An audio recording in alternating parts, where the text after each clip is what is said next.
Eu sou Thalita Medeiros, jornalista da Secretaria de Comunicação do MPDFT.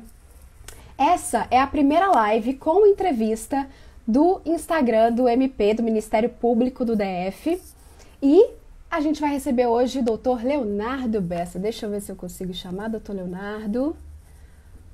Aqui, doutor. Vamos chamar doutor para participar aqui com a gente. Vamos ver se ele entra. Doutor Leonardo Bessa, tá conectando. Oi, doutor. Olá. Tudo jóia? Vou apresentar o doutor Leonardo, para quem não conhece. Doutor Leonardo tem um vasto currículo, né? Ele é procurador de justiça, é doutor em Direito Civil pela Universidade do Estado do Rio de Janeiro. Ele atuou na Promotoria de Justiça de Defesa do Consumidor por 18 anos e foi presidente do Instituto Brasileiro de Política e Direito do Consumidor, a Brasilcom, por 2 mandatos. É ex-procurador-geral de Justiça do DF e, atualmente, ele está na coordenação de recursos constitucionais do MPDFT e acompanha, né, doutor, questões de direito do consumidor nos tribunais superiores. Ele também integrou a Comissão de Juristas do Senado Federal, instituída para apresentar propostas de atualização do Código de Defesa do Consumidor.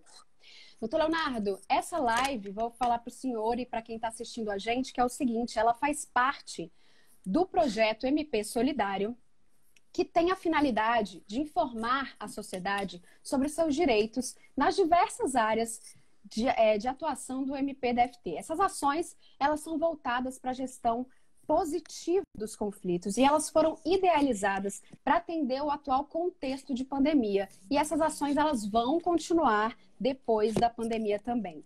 E durante essa semana, a gente anunciou aqui no nosso Instagram para vocês, seguidores, mandarem perguntas aqui para a gente tirar dúvidas sobre direito do consumidor com o doutor Leonardo. Eu vou desativar aqui os comentários, tá, doutor? Depois, mais tarde, a gente ativa novamente. Só um minuto. Okay. Vamos ver aqui, pronto. Que aí a gente consegue enxergar melhor o doutor Leonardo. Mas pode mandar coração, hein, gente? Vamos lá. Doutor, vamos começar então, né?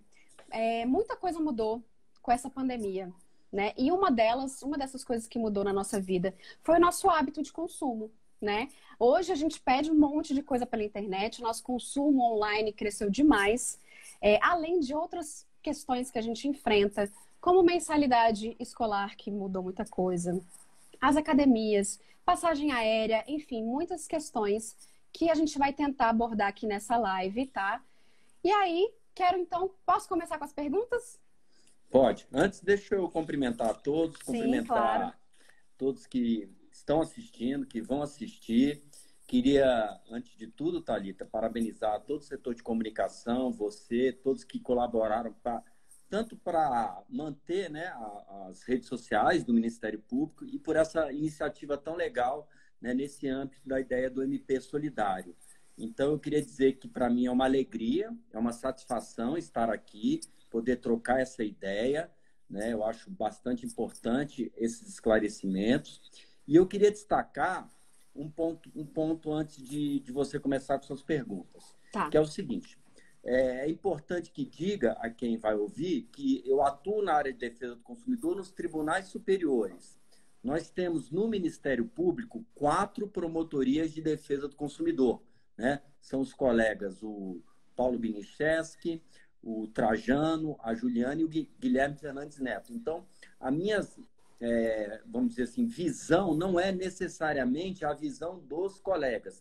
Até porque o direito tem algo que irrita muita gente, que é várias possibilidades, várias interpretações. Então, a ideia da conversa, eu acho bem interessante, Thalita, é mostrar os caminhos possíveis, né? E que não significa necessariamente que essa é uma posição oficial da promotoria de defesa do consumidor, que está tratando de vários temas, né? Então, eu queria fazer e renovar os cumprimentos a todos.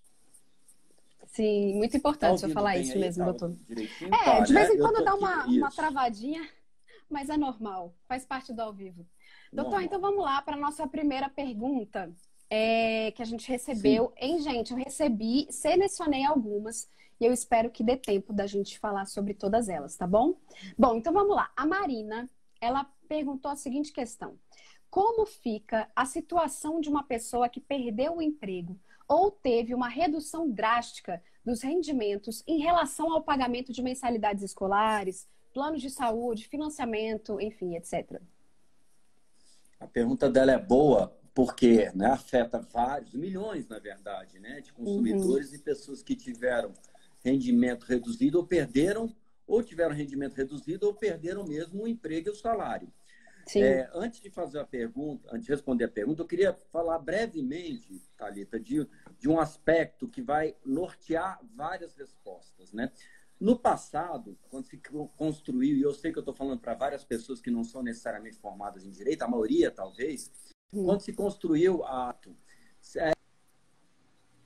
uma ideia muito forte é que o contrato faz lei entre as partes, né? Então, tinha até a expressão em latim, pacta sunt servanda.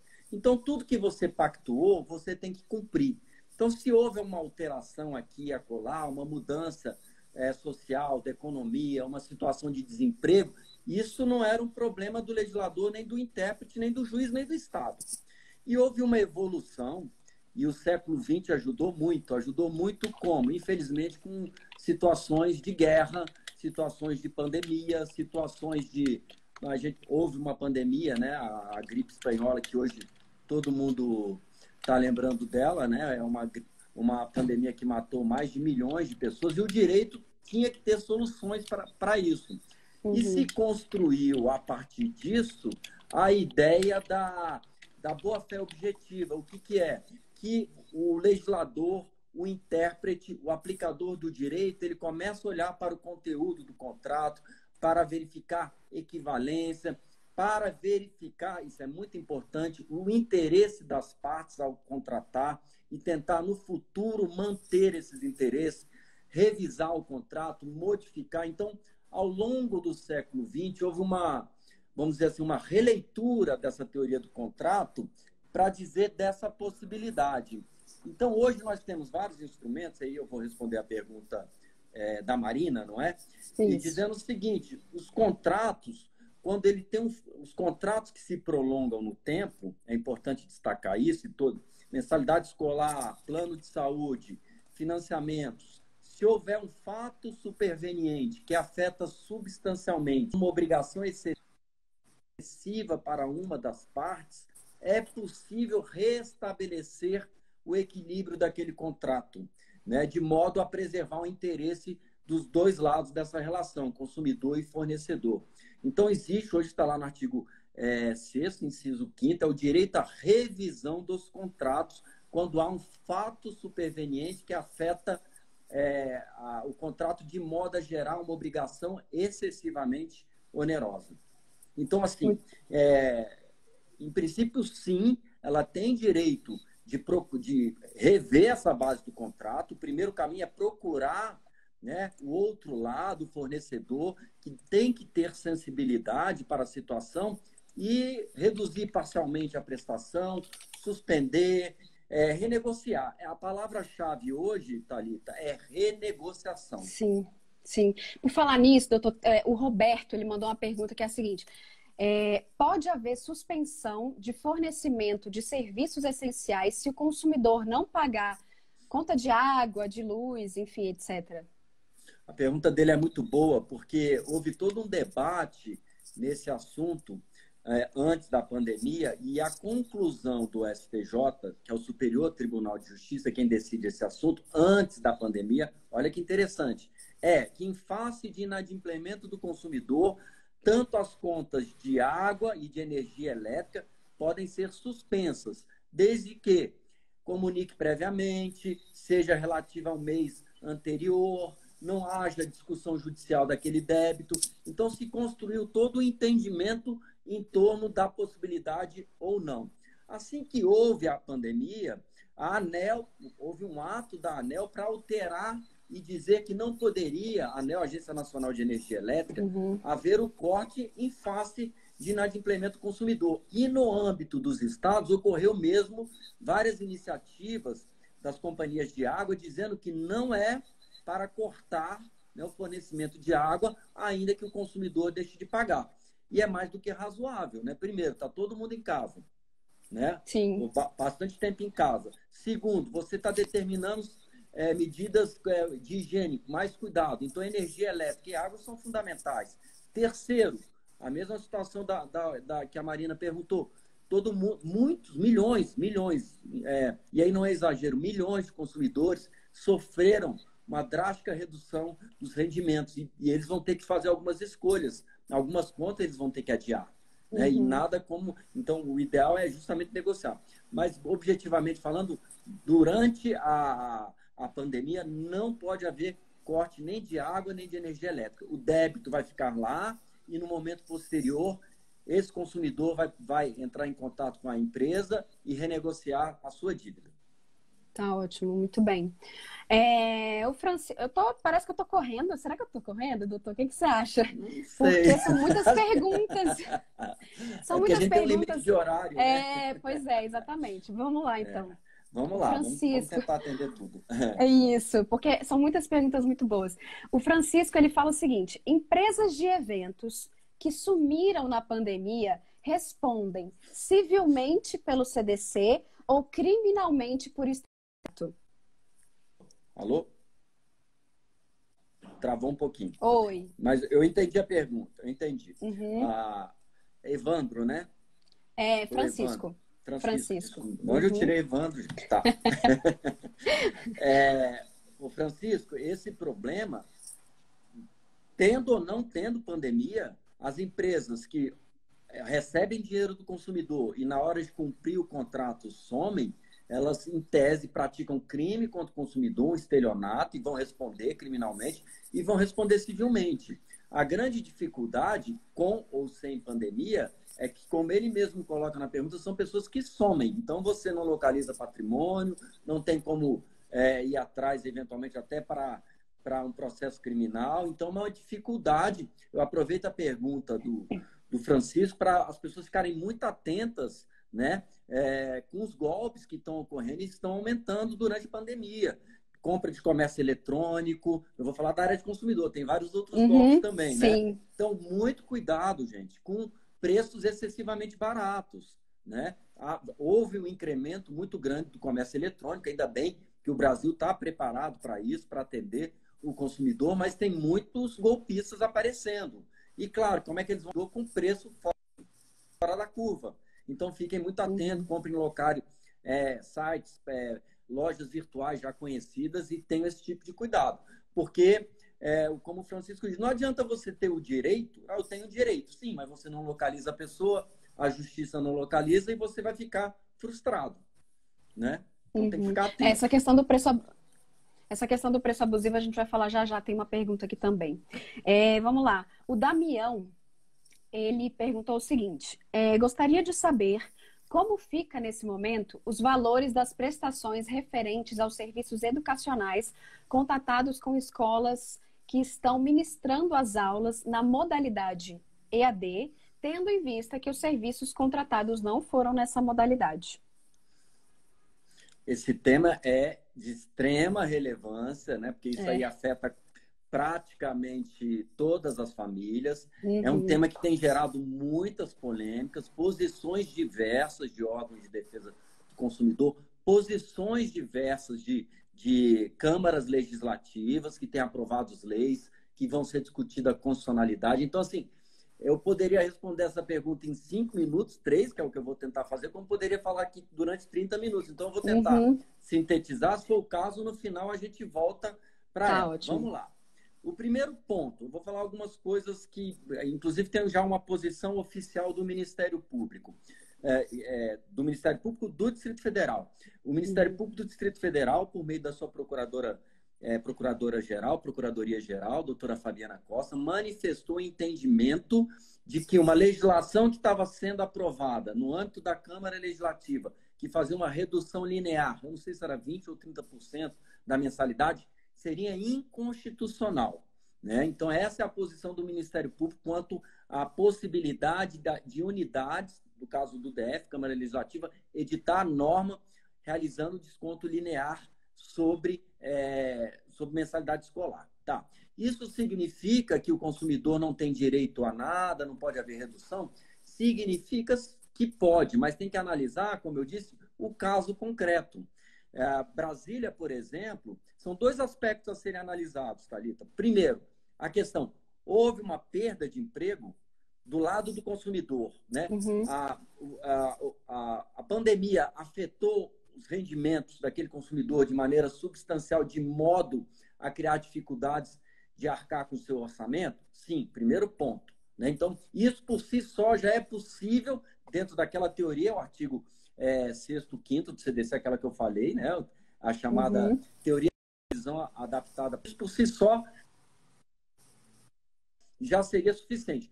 No caso de Brasília, é sempre bom lembrar, a grande maioria tem um grande número de pais que são servidores públicos, né? Que não tiveram nenhuma redução de salário. Então, por esse argumento, por si só, de redução de salário.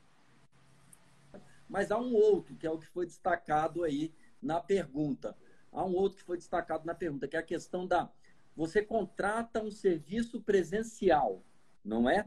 E você recebe um serviço diferente do que você contratou. Primeiro, houve autorização dos órgãos educacionais e as pessoas, mudança de número de horas no ano letivo, tudo isso a pessoa vai conseguir se formar em ensino médio, período, tudo isso está ok. Só que muitas vezes, primeiro, além da mudança do objeto contratado, há muitas vezes na prestação, por exemplo, educação física. Como é que você faz uma educação física virtual? Ou outras, você paga na mensalidade uma atividade extra, né? Por exemplo, que envolve, às vezes, até a merenda escolar. Então, tem que analisar todos esses casos. Mas, então, primeiro ponto, analisar todas essas situações.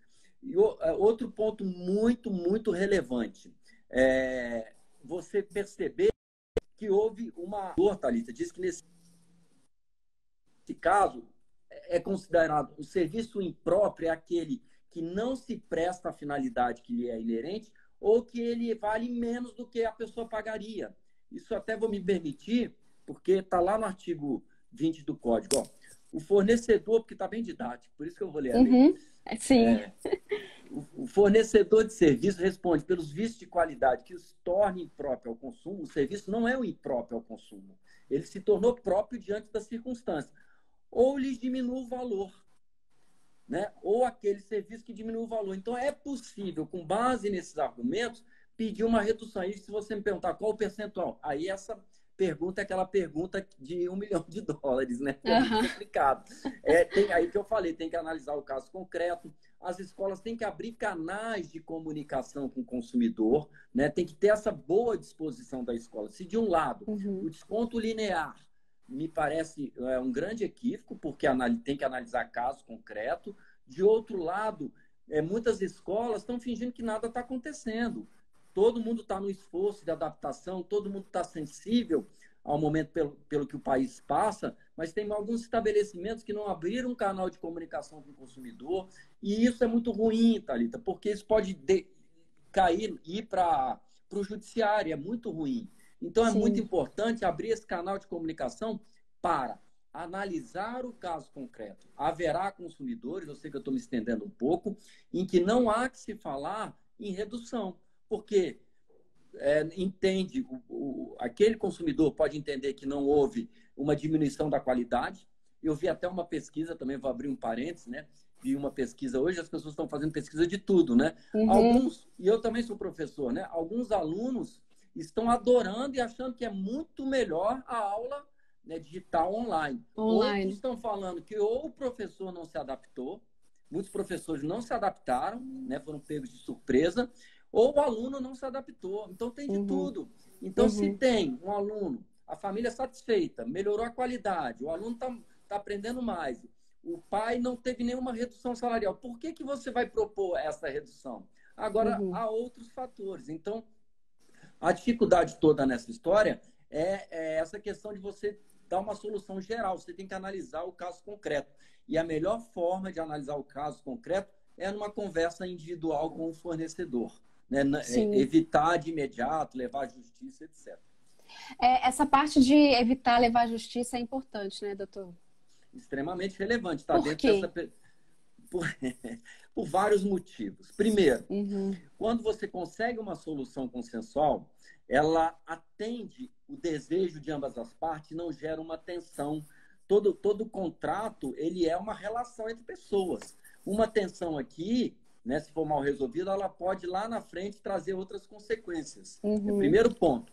O segundo ponto, quando você faz um acordo, a solução é imediata. Então, o que adianta você simplesmente falar assim, não, eu vou levar para a justiça, né? E vai demorar 2, 3 anos, e nesse meio tempo, indefinições, uma hora o consumidor tem uma decisão a seu favor, depois o tribunal modifica, uma instabilidade, uma insegurança, além de custos inerentes ao processo, né? Então, a questão do acordo, né? E hoje há toda uma filosofia, o Ministério Público tem trabalhado isso, tem um grupo de autocomposição, né? Que está inserido dentro desse projeto do MP Solidário, é uma coisa fundamental, é uma coisa que hoje está no Código de Processo Civil. Aliás, eu que estou falando muito, né, Thalita? Aliás, eu quero... Não, tá ótimo. Eu queria, falando em solução extrajudicial, principalmente das grandes empresas, um caminho muito interessante, muito importante para o consumidor resolver suas questões, né? É uma plataforma digital chamada consumidor.gov.br. Anotem, consumidor.gov.br. É um canal de comunicação, não são todas as empresas que estão cadastradas lá, mas as grandes estão, companhias aéreas, bancos, operadores de plano de saúde, telefonias, TV por assinatura, todas estão lá, e é um canal que traz uma resposta rápida, né? E é um canal que o consumidor vai reclamar sem sair de casa hoje, né? E essa plataforma já existe há uns 2, 3 anos, e ela ganhou uma dimensão ainda maior. E é um caminho muito interessante do consumidor tentar resolver sua questão antes de pensar levar ao judiciário. Exatamente. Muito bem. Então, só repetindo, consumidor.gov.br. Muito bem. Bom, então vamos continuar, doutor, porque aí a gente consegue falar sobre várias coisas. A Lígia, ela mandou aqui pra gente o seguinte: é possível pedir desconto pela alteração do modelo de ensino? A gente falou um pouquinho sobre isso, né? É possível. É possível, sim, com base no artigo 20 do Código, né, que fala que o produto é um serviço impróprio quando há uma mudança de qualidade. Agora, o percentual, a lei não fala, né? Isso depende do bom senso, de uma negociação, mas é possível, sim. Sim. Muito bem. O Antônio fala o seguinte: é possível encaminhar o nome do consumidor para o SPC se ele não pagar alguma conta nesse período de pandemia? Essa pergunta é boa, porque, veja bem, se de um lado há medidas que falam, se deixar de pagar, não haverá corte de água, não haverá corte de energia, o que é extremamente relevante, os SPCs, os chamados bancos de dados de proteção ao crédito, eles têm uma função muito específica, qual que é? É mostrar para o mercado qual é a situação real pela qual o consumidor passa. Então, você não pode botar isso debaixo do tapete. Se o consumidor tem dificuldades financeiras, isso é importante que o mercado saiba disso, né? Uma coisa é tomar medidas para protegê-lo no sentido de evitar o corte. Outra coisa é o mercado saber que aquele consumidor está com dificuldade. Por exemplo, esse consumidor não pode querer ir numa loja e comprar um carro, por exemplo, só para entender o funcionamento. Sim. Então, é importante que o banco saiba que ele deixou de pagar a conta de água, a conta de luz, né? São situações diversas, né? Você protege o consumidor, ele tem a continuidade do serviço essencial, mas os bancos de dados, o objetivo dele é deixar bastante transparente para o mercado se ele deve, não deve, em que medida deve. Tem um projeto de lei, Thalita, que, no meu modo de ver, equivocado, que quer suspender o envio do para as SPC desconhecer a finalidade e a função da entidade de proteção ao crédito. Então, pode sim. Espero que esse projeto não seja aprovado, né? Porque isso não é bom. Isso não é bom. Uma coisa é tratar, e aproveito até para falar de outro projeto também de extrema relevância que está lá no Congresso Nacional, né? Que é antigo, mas ganhou uma dimensão maior, que é o PL 3515, que trata justamente do superendividamento do consumidor. Medidas para prevenir e tratar o superendividamento do consumidor. E esse PL, ele vai destacar a importância das entidades de proteção ao crédito. Tanto no sentido, hoje tem um debate sobre superendividamento, né? A pessoa que não paga um serviço essencial não pode querer comprar um carro, né? Ou ter um gasto excessivo em outra área. Então, aproveito para lembrar e falar da importância também da aprovação desse PL, é o PL 3515. Muito bom. Muito bom, doutor. Vamos lá. Questão dos preços abusivos. A Elisa, ela mandou aqui para a gente o seguinte: produtos de consumo como álcool em gel, luva, esses produtos que a gente tem consumido bastante agora, que a gente precisa deles, que estão com preços abusivos. O que a gente deve fazer? Como proceder? Onde denunciar? E o que pode acontecer com o comerciante que fizer essa cobrança abusiva desses produtos? Antes de registrar, todo mundo já notou que eu estou apanhando com esse celular aqui para deixar ele na... Para ficar ele mais... E não, daqui a pouco pensou na cabeça. Faz parte, doutor. Acontece. Esse debate, a culpa é sua, tá, Thalita? Porque se não fosse esse fiozinho aqui na parte de baixo, ele estava encaixadinho, mas eu fiz uma mágica aqui, tá? Olha só. A questão do preço abusivo é outra muito polêmica. Né? O Código de Defesa do Consumidor fala que é uma prática abusiva elevar sem justa causa preço de produtos e serviços. Aí tem um debate, o que é esta ausência de justa causa? Aí vem, né, e é importante destacar isso, ele é resultado de procura. Quanto mais a oferta de um produto e de um serviço e menos procura, mais barato é o preço. E o contrário, quanto mais procura e menos oferta, o preço tende a subir. Nenhuma legislação ela tem a intenção exatamente de alterar essa lei, porque ela sinaliza, eu sei que eu estou me alongando, mas é importante para entender o raciocínio. Sim. Esse tema é muito polêmico. Né? Ela sinaliza, por exemplo, quando está faltando álcool em gel. Faltou durante um período. Hoje o mercado já está abastecido. Outras pessoas que não produziam álcool em gel se animam a produzir para dizer, pô, o mercado...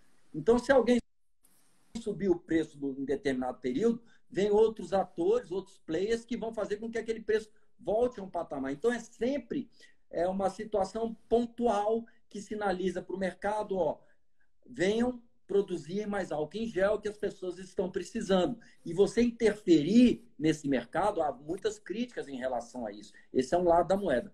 O outro lado da moeda, e não é só do direito do consumidor, das próprias relações civis, é que é muito, vou usar uma expressão que todos possam entender, é muito feio você abusar da necessidade alheia em situação de necessidade, quando está passando por uma dificuldade muito grande.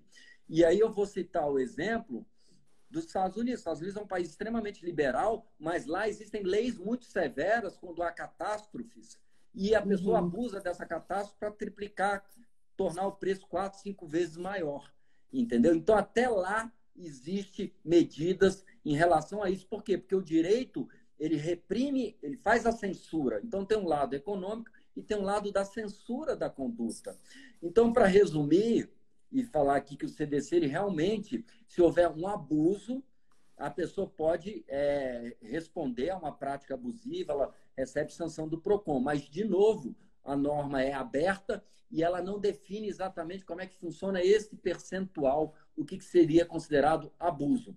A notícia boa, pelo menos do álcool em gel, eu falo até como consumidor, né, que procurei, tentei comprar tanto e não encontrei. Hoje a gente encontra e os preços já voltaram a patamares razoáveis, né?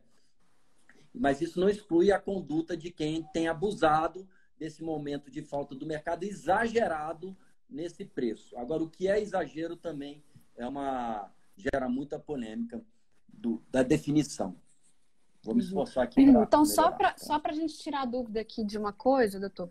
Chegamos na farmácia, um exemplo, sei lá, queremos comprar uma máscara na farmácia e tá lá um preço super abusivo. Antigamente, sei lá, acho que era uns R$3, 10, não sei.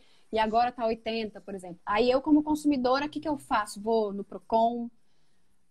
Como é que... Porque quem sempre aplica... PROCON.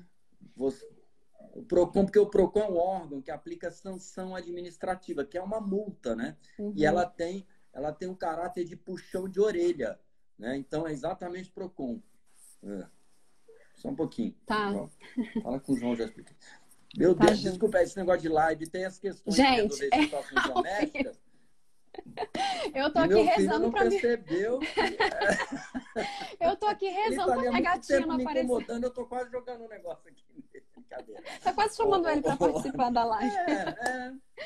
Faz Olha, parte. mas voltando, então, assim, o PROCON é uma violação de direito do consumidor. O PROCON é bom que ele tem essa condição de comparar o que é um preço, que é o preço abusivo. Ele está apto a receber essa denúncia e avaliar. E se constatar que o preço é abusivo, ele pode ir lá e aplicar uma sanção administrativa que tem caráter preventivo e pedagógico.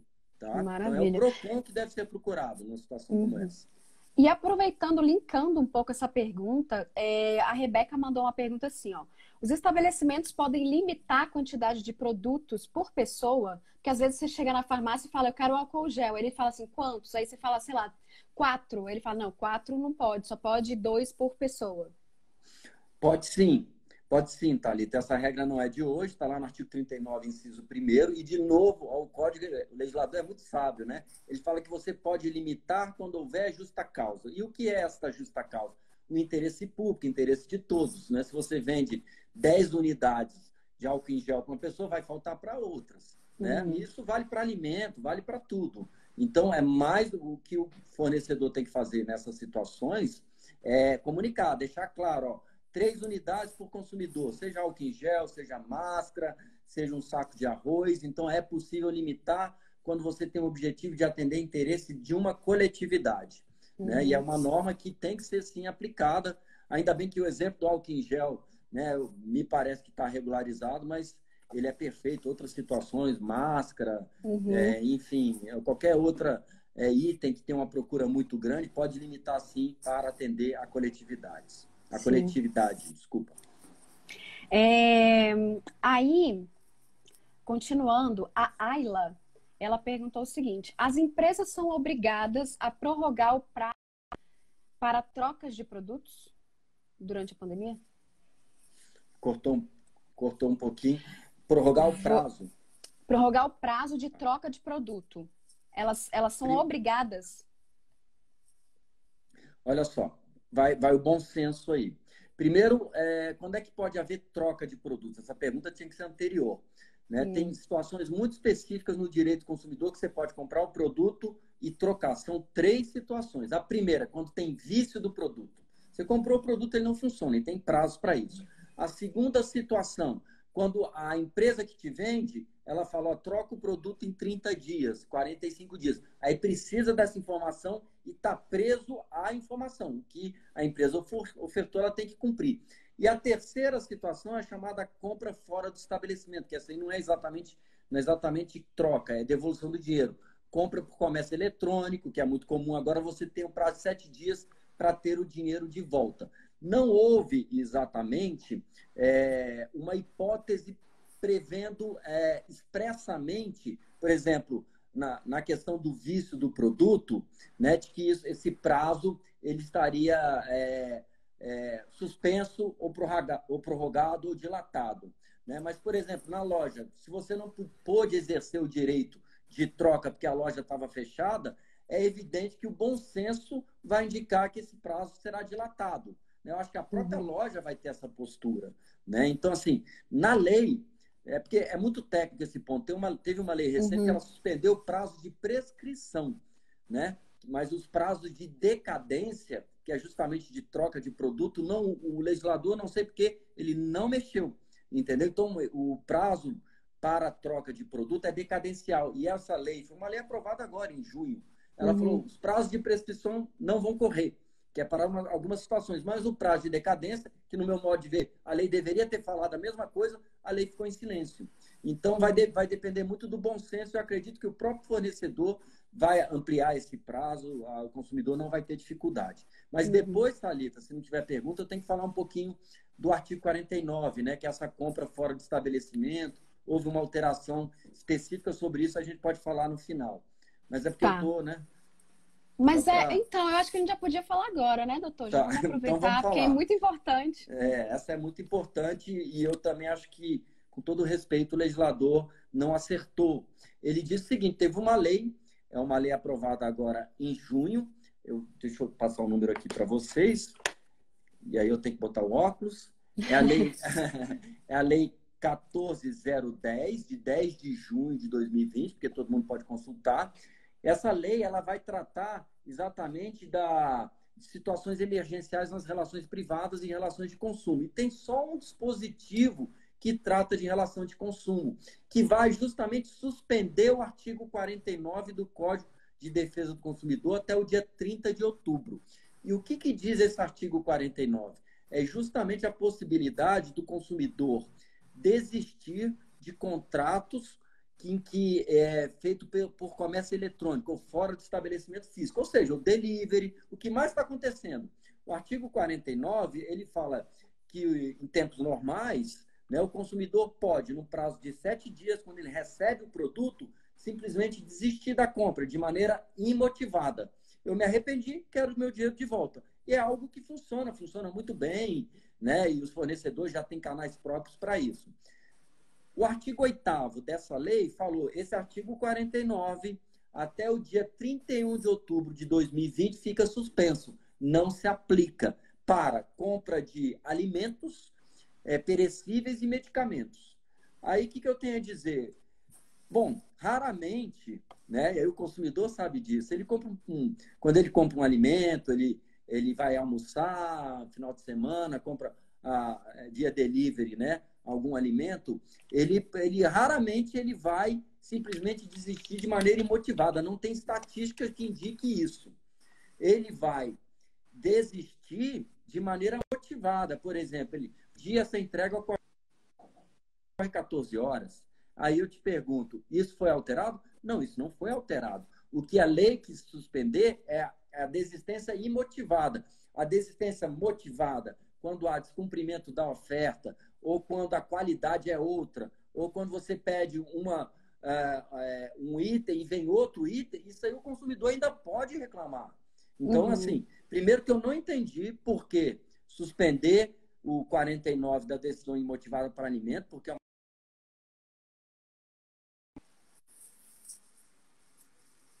poucas também, né? Hoje em dia está uma concorrência positiva, todo mundo querendo agradar o consumidor, né? No sentido de horário, sim, no sentido de levar qualidade. Então, assim, tem toda uma lei que tem um artigo dedicado às relações de consumo e que, no meu modo de ver, né? Com todo respeito aos legisladores, eles erraram, porque vai continuar essa questão com o descumprimento da oferta, é uma coisa importante, e desistência imotivada não existe muito nessa área. Sim. Eu estou falando nisso. Deixa eu ver, eu tenho uma pergunta aqui sobre o casamento. Deixa eu só dar uma olhadinha. Até casamento? Aqui. Tem coisa de casamento também. Não é ela fala assim, ó. Mas olha só. É ilícita, é a Thaís, tá? Ela fala, é ilícita a cobrança de multa na remarcação da data da festa de casamento em razão dessa pandemia? Essa pergunta ela é muito interessante, né? Porque a gente vai ter primeiro uma lei que vai falar que é para eventos, né? De eventos turísticos, culturais, tem uma medida provisória que vai tratar desse assunto, que a gente pode falar dela depois, mas essa medida provisória não trata de festas de casamento, né? E muitos casamentos, evidentemente, porque envolve muitas pessoas no mesmo lugar, o que muitos chamam de aglomeração, isso aí não é recomendável nesse momento. Então, o que acontece? A razão de ser daquele evento, ela perde, né? Perde a razão de ser. Eu estou falando que tem uma discussão técnica por trás, porque as pessoas falam assim, não, você está querendo desistir do contrato, eu estou à disposição, o buffet está aqui, o local está aqui, os convites foram entregues ou vão ser entregues. Então, você está tendo uma desistência, não é porque tem uma impossibilidade, é porque você não quer, né? Porque tem que fazer uma distinção, Thalita, juridicamente. No início, eu vou aproveitar e vou falar de outro. No início, muitas pessoas cancelaram as viagens, mas os países continuavam abertos. Né? Cancelou por quê? Porque perdeu a razão de ser daquela viagem. Se eu vou para um país para visitar evento turístico, para encontrar com pessoas, para me socializar, para me divertir, e está tudo fechado, qual é a razão de ser? Porque muitas empresas falam assim, não, sua passagem aérea está aqui, o seu hotel está aqui, não houve, isso antes, não fecharam fronteiras, então se você desistir, a culpa é sua. Você está entendendo o detalhe, como é Uhum. diferente? Uma coisa é, por exemplo, está proibido realizar evento, né? Está proibido realizar um show, né? Um casamento dentro de uma casa, talvez, não existe exatamente uma proibição, existe um bom senso. Mas o fato é que, tanto na questão da viagem, que quando as fronteiras ainda estavam abertas, como na questão do casamento, vamos supor assim, que não seja um casamento em tese possível, ele perdeu a razão de ser. Então, a gente tem que voltar àquele princípio da boa-fé objetiva, que significa que o contrato tem uma razão de ser para as partes. E se houver um fato novo, as partes precisam renegociar e olhar para o interesse do outro, tá? Aí você está me olhando assim, tá, e aí, pode cobrar multa ou não pode? É porque não tem uma solução muito Sim. direta sobre isso, né? É É aquela assim, questão de da negociar com o negociação. fornecedor, no caso. É. Sabe qual é a saída, Thalita? Hum. A saída é a gente ir para o lugar mais difícil, se colocar no lugar mais difícil, que é se colocar no lugar do outro, né? Uhum. Precisa ter empatia. É. Assim como a empresa de casamento tem que se colocar no lugar do consumidor, o consumidor tem que se colocar no lugar dela e perceber quais foram os gastos já realizados. Houve algum Hum. custo, né? Porque talvez então chega num acordo, então paga, sei lá, 5%, 10%, renegocia. Se houver esse bom senso, essa empatia, isso de se colocar no lugar do outro e perceber as dificuldades, tudo, eu acredito, vai ser resolvido. Porque as pessoas, eu não sei se eu sou otimista demais, as pessoas estão muito sensíveis a toda a dificuldade. Essa pandemia, as consequências da pandemia têm gerado uma vulnerabilidade de todos, né? Não é só do consumidor, é de Uhum. todos. E todos devem estar sensíveis, inclusive, na realização dos acordos. Sim. Doutor, você falou de passagem aérea e, nossa, a gente recebeu aqui quatro perguntas sobre passagem aérea que eu acho que seria muito importante a gente tocar aqui nessa live. E aí é o seguinte, eu vou ler aqui um caso da Certo. Aline, bem rapidamente para você entender, e aí tem o da Tatiana também, que eu vou tentar fazer um gancho aqui. A Aline, ela, em setembro do ano passado, ela comprou um pacote por meio de uma agência de viagem, que eu não vou citar o nome, e era para ela viajar agora em abril. Mas a companhia aérea cancelou todos os voos. E aí, essa agência, a companhia estabeleceu um prazo máximo para a viagem acontecer até setembro desse ano. Só que até agora não teve nenhuma definição de remarcação de voo, né? A pergunta dela é: essa agência de viagem tem o direito de alegar que não poderá cumprir o pacote e não devolver o dinheiro ou estender o prazo? Aí, Bom, só um segundo. tá. Segura só um pouquinho, porque a gente vai falar Eu seguro. algo parecido, que é da Tatiana. Ela falou assim: comprei um pacote para Nova York por meio também de uma agência de viagem, inclusive é a mesma, para agosto. E ela tentou falar com eles por telefone, ficou mais de uma hora, a ligação caiu. E aí ela pergunta: eles só autorizam a mudança pelo site com 24 horas de antecedência. Qual que é a melhor forma, então, de resolver essa questão da Aline e da Tatiana? O que o senhor disse? Bom, logo no início da pandemia, houve um termo de ajustamento de conduta firmado e até a participação do promotor Paulo Binichesse, da Promotoria de Defesa do Consumidor, teve participação do secretário nacional do Consumidor, da Procuradora da República, vários órgãos públicos e as principais empresas aéreas para resolver as questões dos voos que tem lá um período específico que estavam previstos para serem realizados até o fim do ano, no período V, exatamente o quê? Primeiro, a remarcação sem multa, e o prazo é bem maior do que esse. Eu vou até, para não ter que ficar lendo o termo, ele está aqui aberto do meu Uhum, lado. uhum, Basta entrar no site do Ministério da Justiça e colocar termo de ajustamento de conduta com companhias aéreas. Tem que verificar se a companhia aérea que ela contratou está no termo, né? Se tiver, exigir o cumprimento do termo, e lá prevê o seguinte, Thalita, exatamente, remarcação sem multa, porque tradicionalmente, quando você remarca a data de voo, você paga um valor, diferença de voo e multa, e uhum, possibilidade de reembolso. mas essa possibilidade de reembolso é só em 12 parcelas, né? A partir de uma data tal que ela vai olhar lá no termo, tá? Então, assim, e se ela falar assim, e se não tiver no termo? Aí tem que analisar a empresa, se ela tem representação no Brasil, mas a ideia é remarcação, se possível, e reembolso.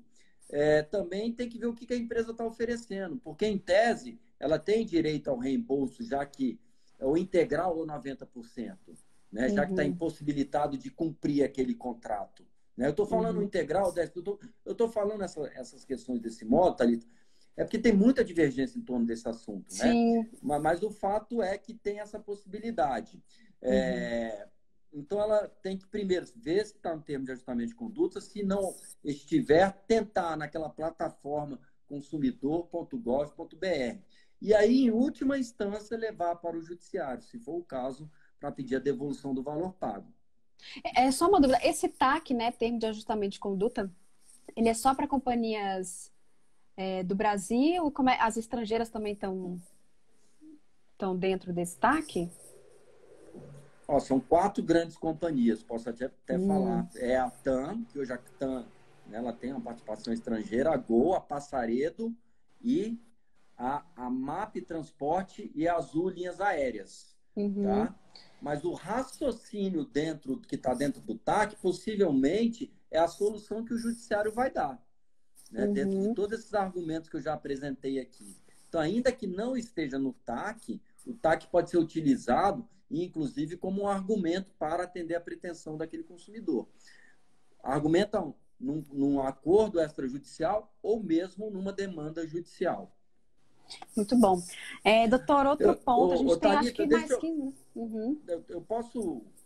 É importante claro. Que as pessoas entendam, porque alguns criticaram esse TAC. Falaram assim, mas olha só, e aí eu estou defendendo o TAC e o Ministério Público, né, meu colega o Paulo, que assinou o TAC. Fala assim, olha só, eu não tenho nada a ver com isso, eu quero meu dinheiro de volta, né, a companhia é forte, eu sou frágil, eu sou um consumidor, eu sou vulnerável. Acontece que as pessoas têm que pensar um pouco maior, né? Pensar no hoje, no amanhã. Tem muitas vantagens de uma concorrência nos mercados, né? Quanto mais empresas atuando no mercado, mais benefícios esse consumidor tem. Né? Se você ignora que as empresas aéreas elas tiveram, Thalita, redução de 70% nos voos, isso no primeiro mês. Em algum momento chegou a 80%, 90%. Fica muito claro, não precisa ser especialista, nem entender de contabilidade ou de situação financeira de grandes empresas, para perceber que muitas delas correm risco de ir à falência, né? Pedir recuperação judicial, simplesmente sair do mercado.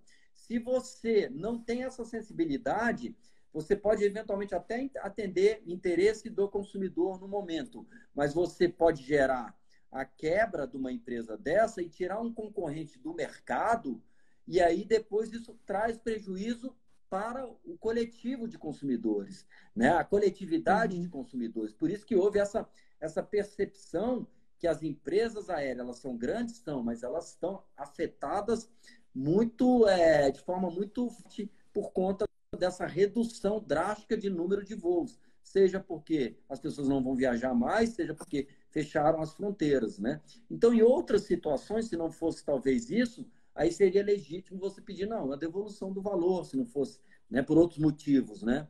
Então, tem que ter essa sensibilidade também de um mercado continuar funcionando e você conseguir que as empresas continuem, que isso tudo vai passar e que as empresas continuem aí oferecendo. Quanto mais empresas, mais vantagens o consumidor terá no futuro.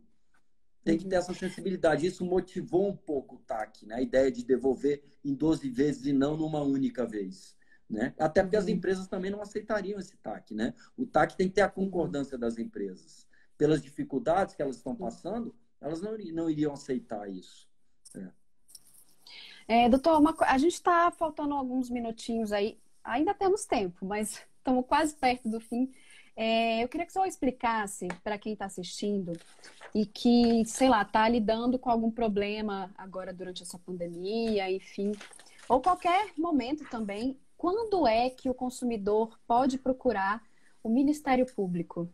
Queria que o senhor explicasse um pouquinho essa questão. Boa pergunta. O Ministério Público, na área de defesa do consumidor, atua quando há direitos coletivos, quando a questão dele afeta uma coletividade de pessoas, né? Aí ele pode procurar.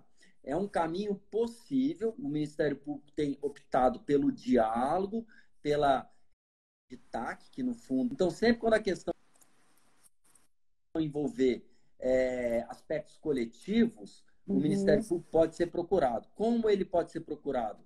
Pelo canal da ouvidoria. Faz via ouvidoria, pela página do Ministério Público, e isso vai ser direcionado para a Promotoria de Defesa do Consumidor. Quando a questão tem muitas peculiaridades ou particularidades, né? O consumidor ele tem que tentar resolver individualmente. Eu acho melhor opção. Né? Porque essa questão do Ministério Público, ele vai olhar coletivamente, mas às vezes ele não consegue enxergar aquelas características daquele consumidor específico, né?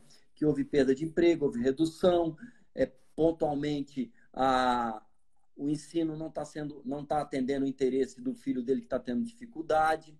Aliás, um outro ponto que também já há um consenso entre os promotores de defesa do consumidor é essa opção, também é outro assunto bem longo, mas é essa opção do consumidor, quando perceber que o ensino digital, online, não atende à qualidade esperada, ele pode simplesmente sair, trancar aquele semestre. Tem todo um debate de direito penal, se isso não caracteriza um tipo penal de abandono intelectual, que está lá no direito penal, mas, enfim, ele pode, eventualmente, extinguir aquele contrato sem ter cobrança de multa. Ou para mudar de estabelecimento, que de um modo ou de outro pode estar mais preparado para oferecer aulas online, ou simplesmente, né, numa situação excepcional, muito excepcional, é importante destacar, né, que a gente está falando aqui de ensino obrigatório, ou muito excepcionalmente, simplesmente tirar, né, a criança da escola nesse período. Isso é uma situação muito excepcional, então eu queria destacar isso, né? Sim.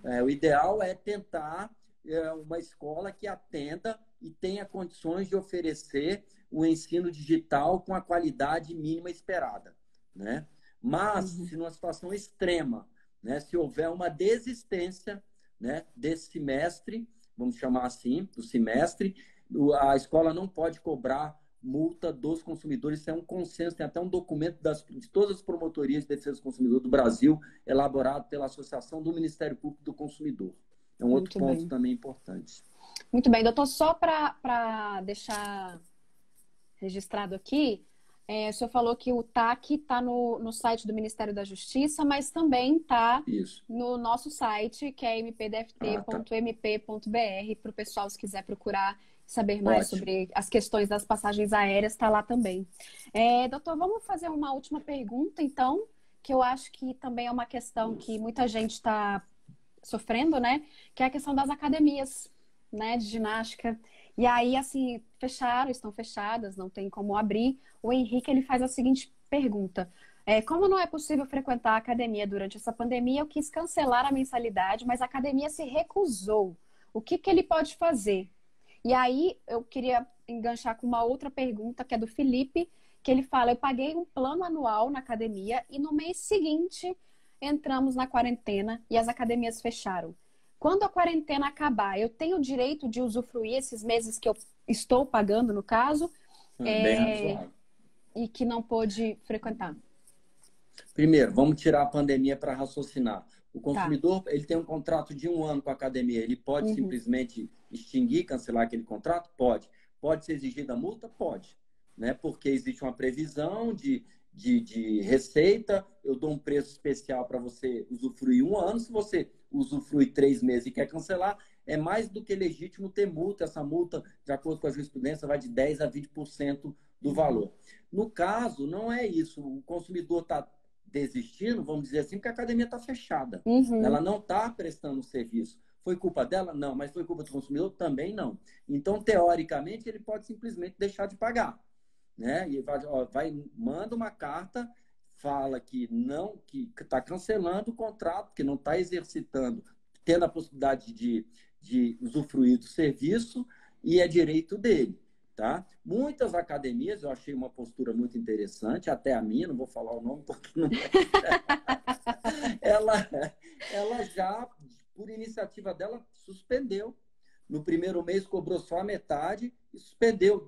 E está oferecendo alguns planos alternativos, está oferecendo algumas aulas, algumas orientações online, vamos dizer assim. Quer dizer, então cada um está tentando, nesse contexto diferente, dar continuidade a essas relações contratuais. Isso é muito importante. O consumidor pode, ele tem direito, não vou pagar nada, pode, mas ele pode também ter a sensibilidade, né? E isso é importante, porque quais são os que vão Thalita? Os pequenos, academia ali que atende o seu bairro, né? Se todo mundo tiver uma postura dessa, não vão pagar, o que vai acontecer? Aquela academia vai fechar. E quando voltar aquela academia que era importante para aquele bairro, não vai existir mais.